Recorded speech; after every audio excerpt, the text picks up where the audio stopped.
Hello दोस्तों, बुनियाद education hub में आप सभी का स्वागत है। दोस्तों जीके के 50 क्वेश्चन है, वेरी इंपॉर्टेंट क्वेश्चन है। हर कंपटीशन के अंदर क्वेश्चन पूछे जाते हैं। अगर आप चैनल पर नए हो तो चैनल को सब्सक्राइब जरूर कर लेना और बेल आइकन जरूर दबा देना ताकि आपको नोटिफिकेशन सर्वप्रथम में मिल सके।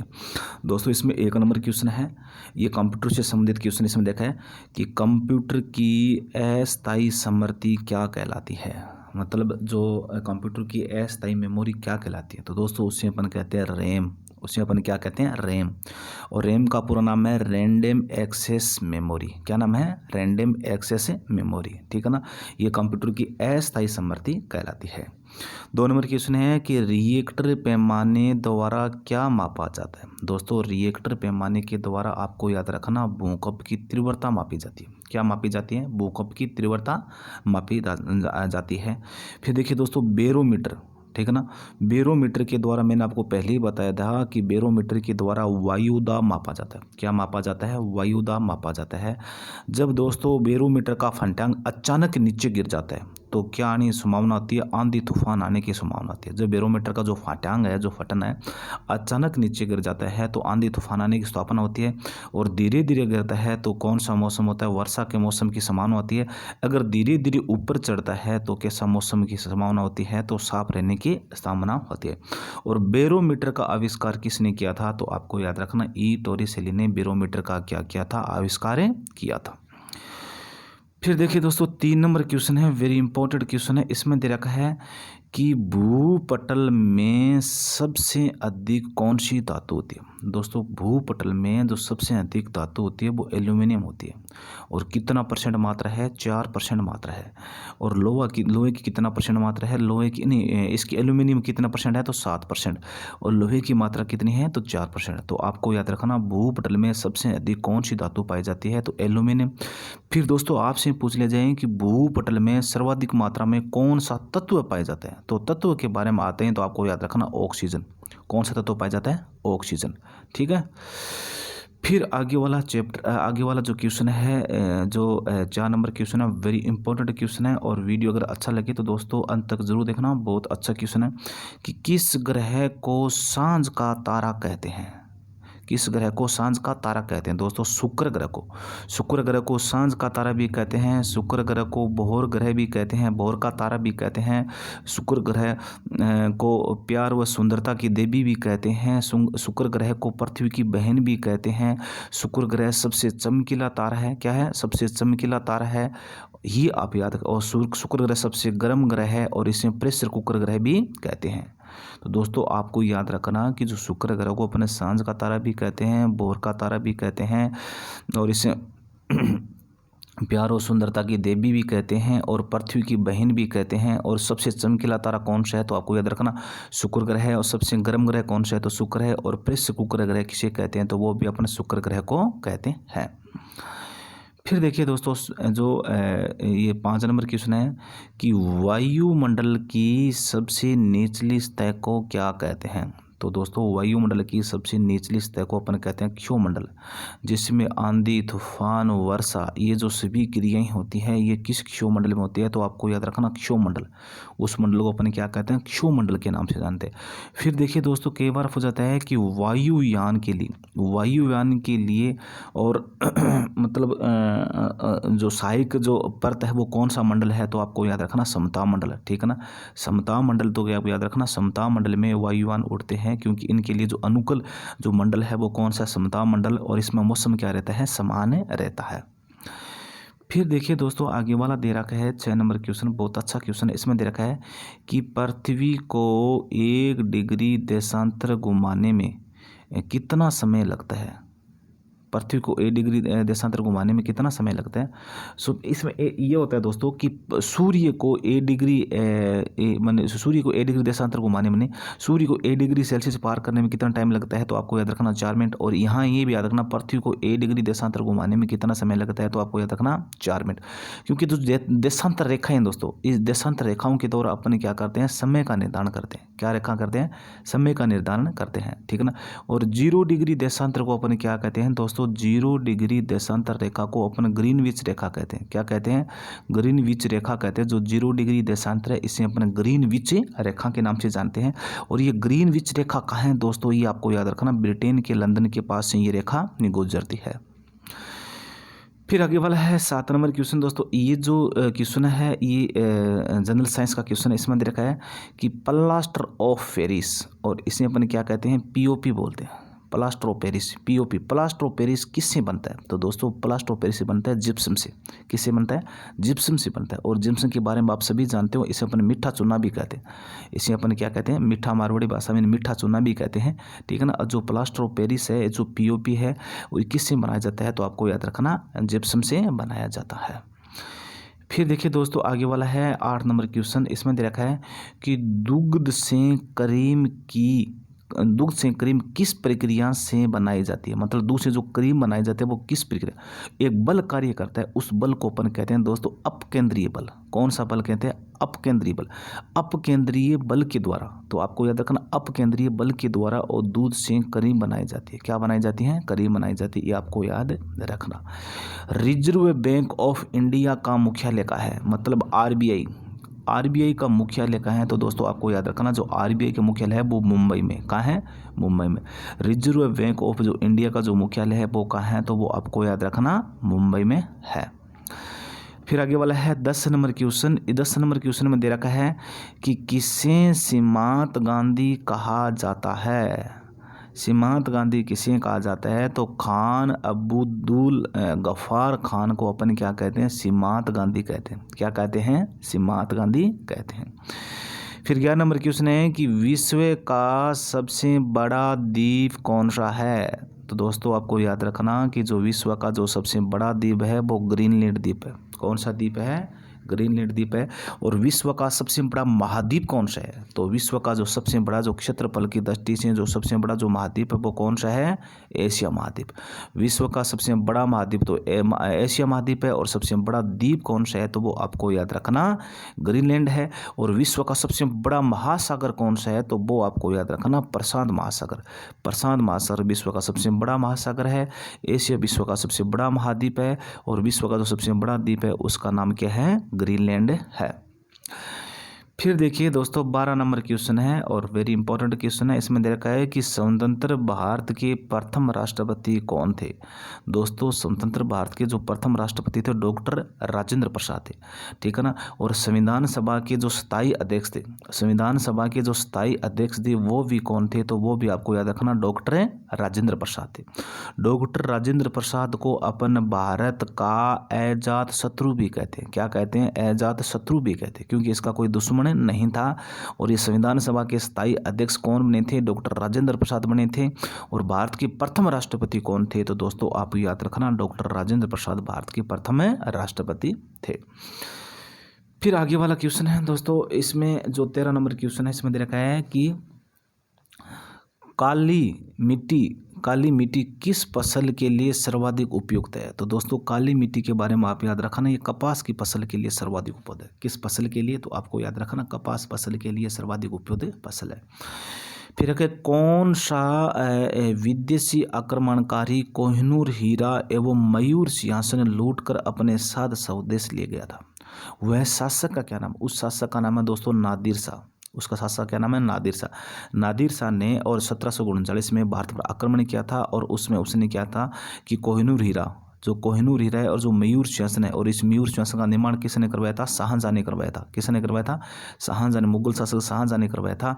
और वो लूटकर अपने देश से ले गया था। उसका नाम था नादिर शाह। फिर 15 नंबर क्वेश्चन इसमें दे रखा है कि भारत में सबसे पुरानी पर्वत श्रृंखला कौन सी है? दोस्तों भारत में जो सबसे पुरानी जो पर्वत श्रृंखला है वो राजस्थान की पर्वत श्रृंखला है। और उसे अपन कहते हैं अरावली पर्वतमाला। क्या कहते हैं? अरावली पर्वतमाला। और जो है ये विश्व की सबसे पुरानी, भारत की भी नहीं, विश्व की सबसे पुरानी वलित पर्वतमाला है। वलित पर्वतमाला है तो उसका नाम क्या है? तो आपको याद रखना, अरावली पर्वतमाला। और अरावली पर्वतमाला में एक स्थान है, उस वहाँ है माउंट आबू, ठीक है ना। और माउंट आबू ये जो सिरोही में है। और वहाँ अरावली पर्वतमाला की जो सबसे ऊंची चोटी है जिसे अपन कहते हैं गुरु शिखर। क्या कहते हैं, गुरु शिखर। ये जो गुरु शिखर चोटी है तो आपको याद रखना राजस्थान में है। ये अरावली पर्वतमाला की सबसे ऊंची चोटी है, ठीक है ना। और इसको जैसे अपना माउंट आबू जो शहर में है। फिर देखिए दोस्तों आगे वाला है, और जो 16 नंबर क्वेश्चन इसमें दे रखा है कि धरती के तल का लगभग कितने प्रतिशत पानी है। तो दोस्तों धरती के तल का तो आपको याद रखना 71% भाग पर पानी है। भारत की सबसे लंबी स्थलीय सीमा किस देश से लगती है। तो दोस्तों भारत की जो सबसे लंबी जो स्थलीय सीमा है तो आपको याद रखना वो बांग्लादेश से लगती है। किस देश से निकलती है, बांग्लादेश से निकलती है, ठीक है ना। फिर हमारे सौर मंडल का सबसे बड़ा ग्रह कौन सा है। दोस्तों हमारे सौर मंडल का जो सबसे बड़ा ग्रह कौन सा है, बृहस्पति ग्रह। और बृहस्पति ग्रह को अपन क्या कहते हैं, पीला ग्रह भी कहते हैं। क्या कहते हैं, पीला ग्रह भी कहते हैं। तो सबसे छोटा ग्रह कौन सा है, तो सबसे छोटा ग्रह तो आपको याद रखना बुध।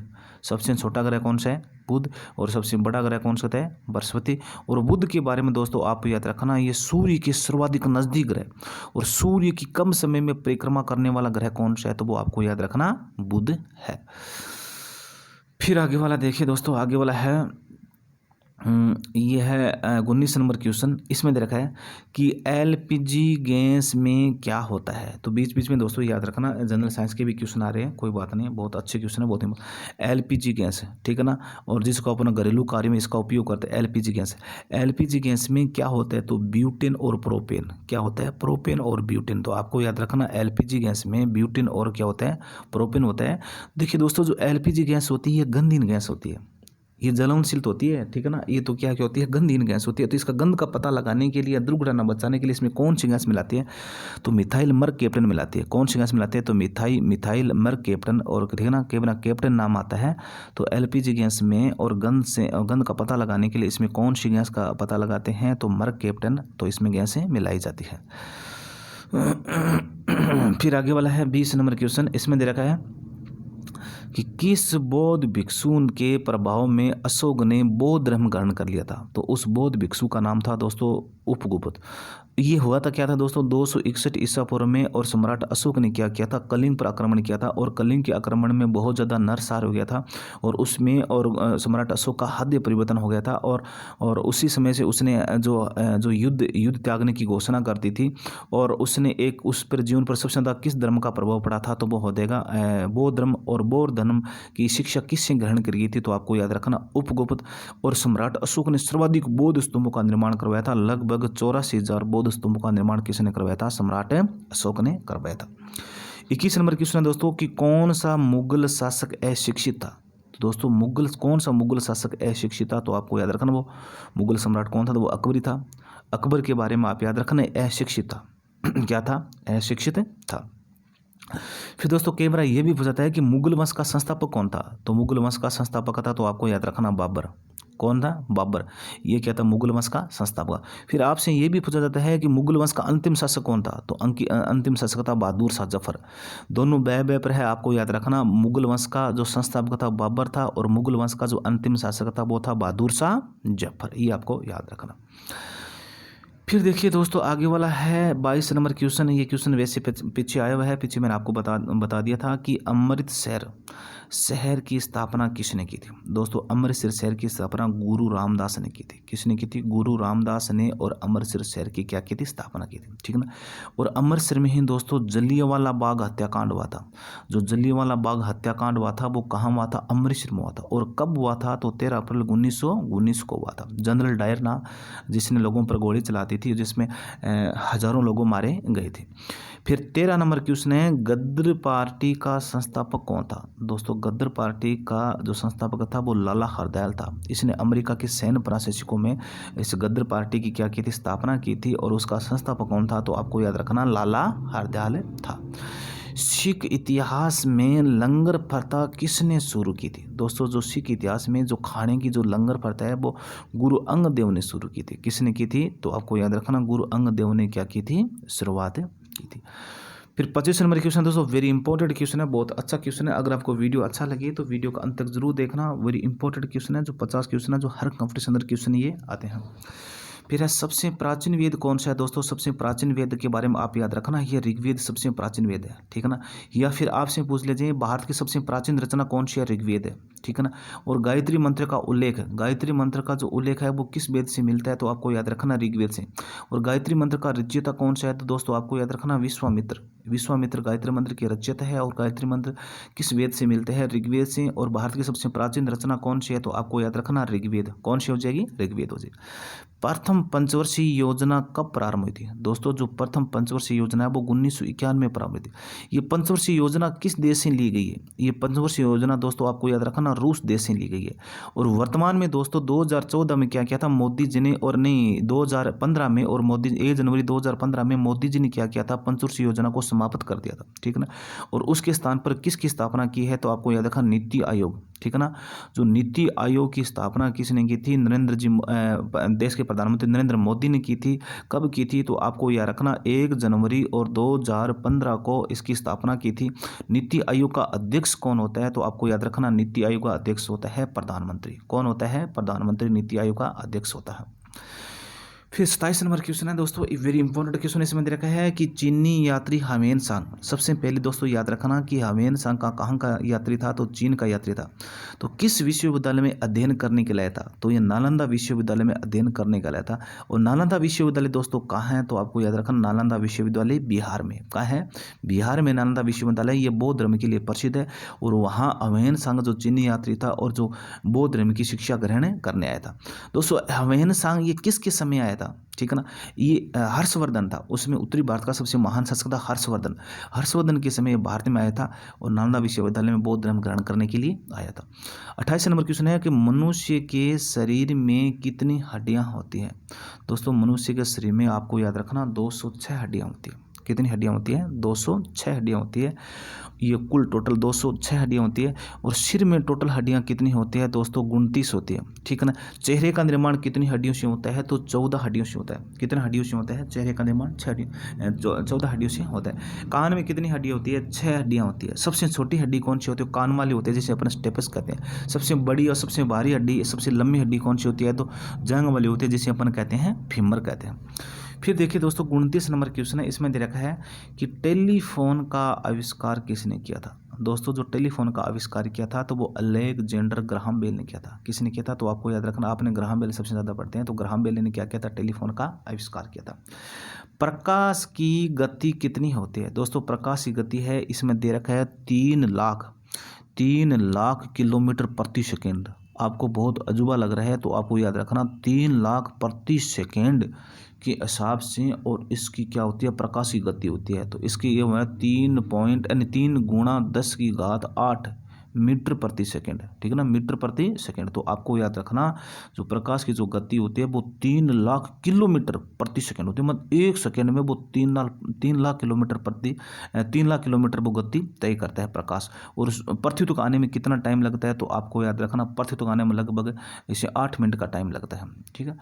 फिर देखिए दोस्तों आगे वाला क्वेश्चन है, आगे वाला जो क्वेश्चन दे रखा है इसमें दे रखा है कि पृथ्वी सूर्य का चक्कर लगाती है। ये सबसे पहले किसने बताया था? ये दोस्तों सबसे पहले कोपरनिकस ने बताया था। ये कहाँ का निवासी था?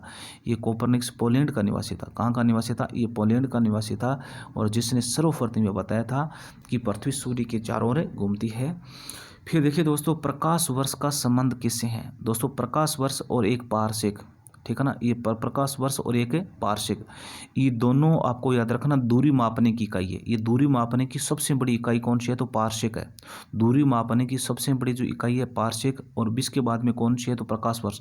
ये दोनों क्या करती है? खगोलीय दूरी मापती है। खगोलीय दूरी मतलब ये पृथ्वी से जो तारों की जो दूरी है, जो सूर्य की दूरी है, वो दूरी कौन मापती है? तो आपको याद रखना प्रकाश वर्ष और पारसेक के द्वारा मापा जाता है, ठीक है ना। तो प्रकाश वर्ष का संबंध किससे है? तो आपको याद रखना दोस्तों खगोलीय दूरी से है। फिर देखिए दोस्तों आगे वाला है 33 नंबर क्वेश्चन, और वेरी इंपॉर्टेंट क्वेश्चन है। और ये सभी के सभी जो 3-4 क्वेश्चन है, ये जो ना ये जो 5-6 क्वेश्चन, ये टोटल के टोटल ये एग्जाम में आए हुए क्वेश्चन है, बार बार रिपीट हो रहे हैं, वेरी इंपॉर्टेंट क्वेश्चन है। सबसे पहले देखिए कि स्वर्ण मंदिर कहाँ है? दोस्तों स्वर्ण मंदिर कहाँ है? तो मैंने आपको बताया था अमृतसर में। कहाँ है? अमृतसर में। चार मीनार कहाँ है? तो चार मीनार के बारे में आप याद रखना दोस्तों हैदराबाद में। कहाँ है? हैदराबाद में। कुतुब मीनार कहाँ है? तो कुतुब मीनार के बारे में आप याद रखना, ये दिल्ली में है। गेटवे ऑफ इंडिया कहाँ है? तो गेटवे ऑफ इंडिया के बारे में आप याद रखना, ये मुंबई में। कहाँ है? मुंबई में। इंडिया गेट कहाँ है? तो इंडिया गेट आपको याद रखना, दिल्ली में। देखिए दोस्तों, इंडिया गेट तो दिल्ली में और गेटवे ऑफ इंडिया कहाँ है? तो वो आपको याद रखना, मुंबई में। ठीक है ना। और ये 5-6 क्वेश्चन है, वेरी इंपॉर्टेंट क्वेश्चन है, हर बार कंपटीशन के अंदर पूछे जाते हैं। और आर्मी वाले बच्चे विशेष करके ध्यान दें कि ये आर्मी में क्वेश्चन, ये सभी के सभी ये 500 क्वेश्चन आर्मी में आए हुए हैं और बार बार क्या हो रहे हैं? रिपीट हो रहे हैं। फिर देखिए दोस्तों, आगे वाला है जो 38 नंबर क्वेश्चन, इसमें दे रखा है कि ताजमहल कहाँ स्थित है? तो ताजमहल के बारे में दोस्तों आप सभी बताओ, आगरा में है। और आगरा किस नदी के किनारे? यमुना नदी के किनारे है। और ताजमहल का निर्माण किसने करवाया था? तो किस शासक ने करवाया था? तो शाहजहां ने करवाया था। किसने करवाया था? शाहजहां ने ताजमहल का निर्माण करवाया था। आज़ाद हिंद फौज की स्थापना कहाँ हुई थी? दोस्तों, आज़ाद हिंद फौज की स्थापना सुभाष चंद्र बोस ने की थी। ये कहाँ हुई थी? तो आपको याद रखना, सिंगापुर में हुई थी। कहाँ हुई थी? सिंगापुर में हुई थी। और इसकी स्थापना किसने की थी? तो इसके संस्थापक कौन थे? तो आपको याद रखना, सुभाष चंद्र बोस थे। और 23 जनवरी को सुभाष चंद्र बोस का और जो जन्म दिवस मनाया गया था। फिर शिक्षक दिवस कब मनाया जाता है? दोस्तों, शिक्षक दिवस के बारे में आप याद रखना, 5 सितंबर को मनाया जाता है। कब मनाया जाता है? 5 सितंबर को शिक्षक दिवस मनाया जाता है। कब मनाया जाता है? तो आपको याद रखना, 5 सितंबर को जो भारत के जो राष्ट्रपति थे सर्वपल्ली राधाकृष्णन की स्मृति में। और ये जो शिक्षक दिवस है 5 सितंबर को मनाया जाता है। खेल दिवस कब मनाया जाता है? दोस्तों, खेल दिवस के बारे में मैंने आपको पहले ही बताया था, जो राष्ट्रीय खेल दिवस मनाया जाता है वो 29 अगस्त को मनाया जाता है। क्यों? कि 29 अगस्त को क्या है, जो हॉकी के जो जादूगर है, हॉकी के जो जादूगर कौन है? मेजर ध्यानचंद। और मेजर ध्यानचंद का जन्म दिन है और इसी के उपलक्ष्य में और 29 अगस्त को आपको याद रखना खेल दिवस मनाया जाता है। किसके जन्म दिवस को खेल दिवस के रूप में मनाया जाता है? ये आ गया क्वेश्चन। तो मेजर ध्यानचंद के जन्म दिवस के रूप में और खेल दिवस के रूप में मनाया जाता है, ये आपको याद रखना और वेरी इंपॉर्टेंट क्वेश्चन है।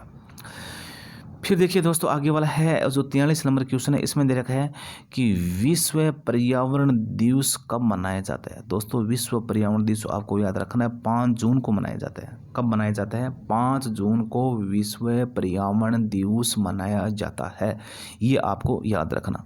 44 नंबर क्वेश्चन है कि करो या मरो का नारा किसने दिया था? दोस्तों, करो या जो मरो का नारा था तो महात्मा गांधी ने दिया, ठीक है ना। भारत छोड़ो आंदोलन के समय और गांधी जी ने ये नारा दिया था, करो या मरो, ठीक है ना। फिर जय हिंद का नारा किसने दिया था? तो जय हिंद के बारे में दोस्तों आप सभी जानते हो, नेताजी सुभाष चंद्र बोस ने दिया था। और वर्तमान भी जो आर्मी के जो जवान हैं या जो पुलिस के जवान हैं, तो वो उनका जो संबोधन है वो जय हिंद ही है। और जय हिंद के द्वारा वो क्या करते हैं? संबोधन करते हैं। तो आपको याद रखना, ये जय हिंद का नारा सर्वप्रथम किसने दिया था? तो नेताजी सुभाष चंद्र बोस ने दिया था। दिल्ली चलो का नारा किसने दिया था? तो दिल्ली चलो का नारा भी किसने दिया था? दोस्तों, आपको याद रखना, सुभाष चंद्र बोस ने दिया था, ठीक है ना। सुभाष चंद्र बोस ने दिया था। ऑपरेशन फ्लड कार्यक्रम सूत्रधार कौन सा? दोस्तों, वर्गीज कुरियन है। ऑपरेशन जो फ्लड कार्यक्रम है, ये किससे संबंधित? दोस्तों, दुग्ध उत्पादन से संबंधित है, या दुग्ध क्रांति से संबंधित है, या दूध की क्रांति से संबंधित है। इसके जो सूत्रधार है वो कौन था? डॉक्टर वर्गीज कुरियन। क्या नाम है? डॉक्टर वर्गीज कुरियन है। फिर देखिए दोस्तों, जो 48 नंबर क्वेश्चन है, इसमें दे रखा है कि रवि की फसलें, और रवि की फसलें कौन कौन सी? दोस्तों, जैसे गेहूं है, चना है, ये सभी के सरसों है, ये सभी की रवि की फसल होती है। ये कब बोई जाती है? तो आपको याद रखना, ये अक्टूबर नवंबर में इसकी बोई जाती है, ठीक है ना। और अक्टूबर नवंबर तक बोई जाती है और मार्च तक क्या होता है, इनकी उन फसल को निकाल लेते हैं। फिर फुटबॉल का ब्लैक पर्ल या काला हीरा किसे कहा जाता है? तो दोस्तों, फुटबॉल का जो काला हीरा जो पेले को कहा जाता है, किसको कहा जाता है? पेले को कहा जाता है, ठीक है ना। और तो ये आप याद रखना, वेरी इंपॉर्टेंट क्वेश्चन था। फिर लास्ट क्वेश्चन दोस्तों जीके का वेरी इंपॉर्टेंट, इसमें देखिए खेल में फ्री थ्रो शब्द का प्रयोग किया जाता है। तो खेल में जो फ्री थ्रो शब्द का प्रयोग किया जाता है वो बास्केटबॉल, ठीक है ना। ये बास्केटबॉल खेल में किया जाता है। ये देखिए दोस्तों, जीके के जो 50 क्वेश्चन कंप्लीट हो गए, वेरी इंपॉर्टेंट क्वेश्चन थे। और अपने दोस्तों को आप ज़्यादा से ज़्यादा शेयर करो।